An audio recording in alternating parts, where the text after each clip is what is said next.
잠깐 생각하면서 말씀을 전하도록 하겠습니다.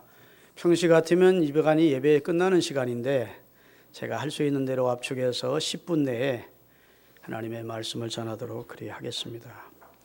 여러분, 프랑스 파리에 가보면 관광할 곳이 여러 곳이 있는데 대표적인 것이 에펠탑하고 그 다음에 박물관하고 그리고 노틀담 성당하고 그 다음에 독립문이 있습니다. 특별히 독립문은 높이가 49m, 넓이가 45m인 웅장한 문입니다. 나폴레옹 대제가 전쟁에 승리하고 돌아온 기념을 위해서 독립문을 만들어 세웠습니다. 그래서 나폴레옹 군대가 전쟁에 승리하며 돌아올 때 나폴레옹이 그 특유의 모자를 쓰고 준마에 앉아서 수많은 군인들과 더불어 파리 시내를 거쳐 독립문 안으로 들어오면 오케스트라가 베토벤의 운명이라는 그런 노래를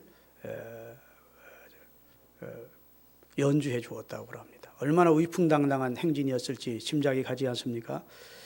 우리가 영화를 보더라도 왕이 전쟁에 승리하고 준마를 타고 입성하는 모습들을 영화에서 여러 번 보았습니다.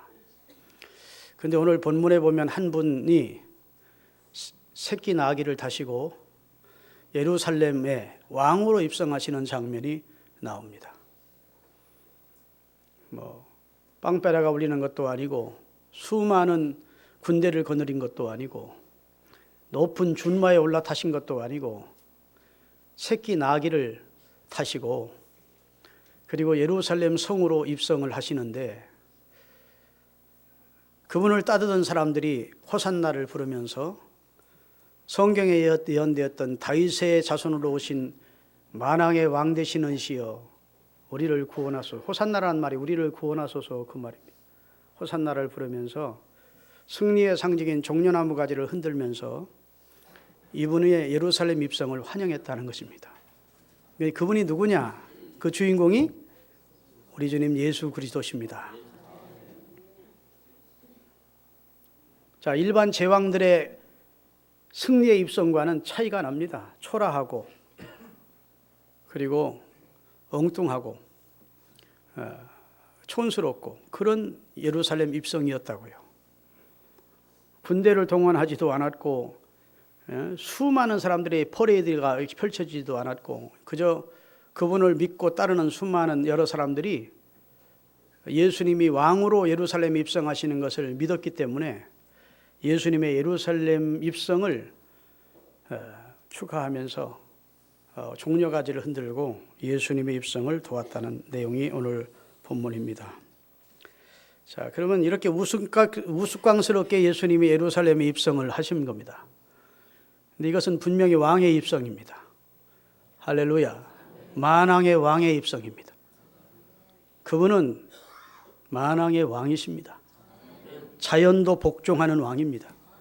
바람아 멈추어라 파도여 잔잔하라 하면 그렇게 거세게 일던 바람과 파도도 그 말씀 앞에 복종하는 모든 바알세불의 능력을 가진 사단이 예수께 달려와 무릎을 꿇고 복종하는 할렐루야.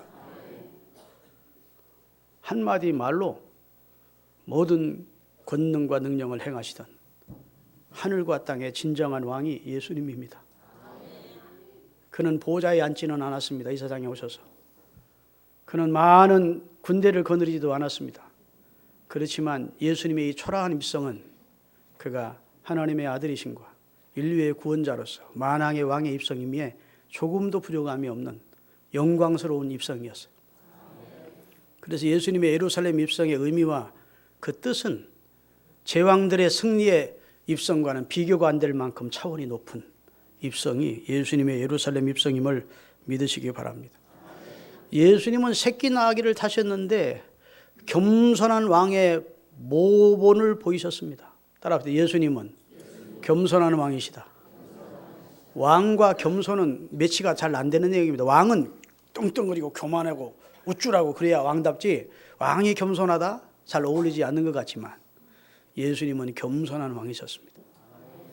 그는 하늘과 땅의 권세를 가지신 분이십니다.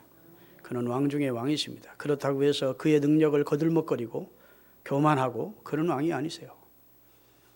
마태복음 11장 29절에 보면 나는 마음이 온유하고 겸손하니 나의 멍에를 메고 내게 배우라. 예수님 자신을 겸손하다고 하셨습니다. 할렐루야. 빌립보서 2장 8절 9절 보면 그는 근본 하나님과 본체신데 자기를 비워 종의 형체를 입고 우리처럼 죽기까지 하나님의 뜻에 복종하는 겸손한 왕이었기에 하나님이 그런 지금은 지극히 높여 모든 사람이 그 이름 앞에 무릎을 꿇도록 해주셨다고 기록하고 있습니다. 그러면 예수님께서 왜 새끼 나귀를 타셨느냐? 예수님이 이 세상에 태어나시기 전 약 600년 전 선지자인 스가랴가 예언을 해놓았습니다. 스가랴서 9장 9절 다 같이 시온에 따라 크게 기뻐할지어다. 예루살렘에 따라 즐거이 부를지어다. 보라 네 왕이 네게 임하시나니 그는 공의로우시며 구원을 베푸시며 겸손하여 뭘 타요? 나귀를 타시나니 나귀의 작은 것 곧 새끼 나귀를 타고 예루살렘에 입성하는 분이 계실 것이라는 거예요. 앞으로 그렇게 될 때 수많은 예루살렘의 딸들이 그분을 호산나라고 부르면서 그분을 높일 것이라는 겁니다. 그것을 하나님께서 이미 스가랴 선지자를 통해서 앞으로 그리스도께서 새끼 나귀를 타시고 왕으로서 예루살렘에 입성하실 것을 이미 예언해 놓았었던 그 예언의 성취입니다. 그러니까 예수님의 예루살렘의 입성이나 그의 십자가의 죽으심은 그냥 우연한 그런 사건이 아니고 성경을 이루는 사건이었음을 깨달으시기를 바랍니다. 그 다음에 예수님의 예루살렘의 입성이 위대한 점은 그분은 영광을 받으시러 예루살렘에 입성하신 것이 아니고 순환을 당하시러 예루살렘에 입성하신 겁니다. 그 순환이 우리를 구원하는 놀라운 열매로 나타나기 때문에 귀한 입성입니다. 대부분의 옛날에 두 나라가 싸움을 하면 전승국에서 패전국에 적장들이나 왕의 목을 잘라서 효수하여 높은 장대에 매달아 놓고 전쟁에 승리한 왕이 군대를 거느리고 그 나라에 진주를 하는 것입니다. 그래야 벌벌 떨거든요. 점령당한 국가가. 그런데 예수님은 지금 예루살렘에 입성하면서 죄인된 인간의 목을 자르지 아니하고 그 죄인된 인간을 구원하는 역사를 이루시러 입성하시는 것이었다. 그가 왕의관을 쓰시러 가신 것이 아니고 그가 희생됨으로 우리에게 존귀의 관을 씌워주시러 가시는 길이었다. 그가 대접받으러 가시는 길이 아니고 우리를 존귀케 하여 우리로 구원해 주시러 가시는 입성이었다고요. 자신을 희생시켜 하나님의 뜻을 이루고 그에게 속한 자를 구원하시기 위한 우리에게 관을 씌워주시기 위한 입성이셨다. 그래서 우리를 택하신 족속, 왕같은 제사장, 거룩한 나라, 그의 택하신 족속을 만들어 주셨다고요.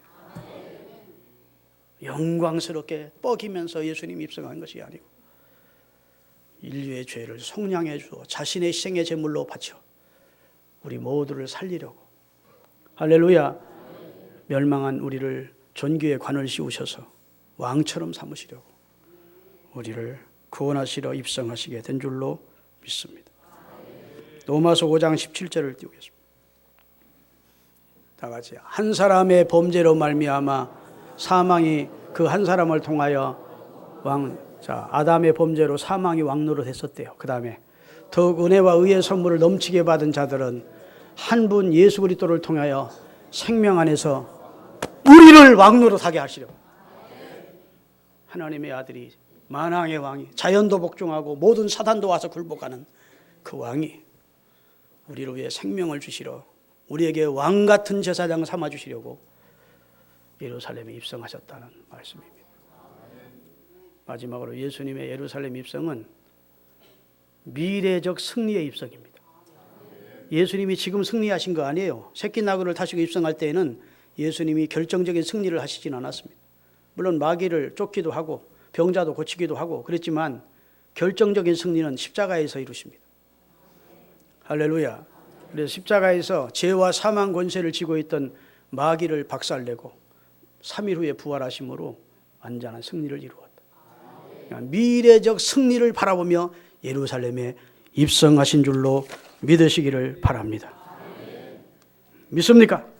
그리고 마지막 날 주 예수께서 재림하셔서 아직 사단의 남은 존재들을 결박해서 무저갱에 집어넣고 그를 따르는 모든 사람들에게 하나님의 나라를 유업으로 주시는 완성을 이룰 때까지 하나님의 승리는 계속될 줄로 믿습니다. 골로새서 2장 15절입니다. 다 같이 골로새서 2장 15절. 통치자들과 권세자들을 무력화시켜 구경거리로 삼으시고 예수님은 십자가로 승리하셨다. 아멘. 요한계시록 5장 5절입니다. 장로 중 한 사람이 내게 말하되 울지 말라. 유대지파의 사자 다윗의 뿌리가 이기었으니, 다윗의 뿌리로 오신 분이 누굽니까? 예수 그리스도께서 이기었으니 그 두루마리와 7인을 떼시리라 하더라. 그분이 진정한 답이고 해결 그리고 왕이심을 선언했습니다. 그래서 예수님이 십자가에서 요한복음 19장 30절에 다 이루었다 선언하십니다. 다 이루었다는 건 승리를 선언하신 겁니다. 할렐루야. 그리고 이제 원수를 다 무적행에 멸하시고 예수 그리스도를 믿는 사람들을 천국을 기업으로 주시고 그다음에 악한 자들을 지옥에 멸하시는 성경을 완성시키는 날이 올 것인데, 요한계시록 21장 6절 7절입니다. 다 같이 요한계시록 21장 다 같이. 또 내게 말씀하시되, 자, 십자가에서 다 이루었다 하시고 그 다음에 이루었도다. 나는 알파와 오메가여 처음과 마지막이라. 내가 생명수 샘물을 목마른 자에게 값없이 주리니 이기는 자는 이것을 상속받으리라. 나는 그의 하나님이 되고 예수 그리스도를 주로 믿는 백성은 하나님의 백성이 될 것이다. 십자가에서 이루셨다 선언하시고 이제 다 이루었도다고 선언하는 그 과정까지 주님의 승리의 역사는 계속될 줄로 믿습니다. 여러분과 저는 내가 세상을 이기었다 하시면서 우리도 이길 것을 믿으시고 승리의 개가를 부르며 주님의 뒤를 따라가는 우리 모두가 될 수 있기를 바랍니다. 다시 말해서 예수님의 입성은 무능한 자의 입성이 아니었고 쫓기는 입성도 아니었고 놀라운 하나님의 경륜과 계획을 이루는 입성이었다. 그 입성을 통해 우리는 살았습니다. 생명을 얻었습니다. 구원을 얻었습니다. 우리는 왕 같은 제사장이 됐습니다. 우리에게 존귀의 관을 씌워주셨습니다. 이 놀라운 사실을 깨닫고 그 은혜에 감격해야 하는 오늘 종료주일이 될 수 있기를 주의 이름으로 축원합니다. 기도하겠습니다. 거룩하신 하나님, 종료주일을 맞아서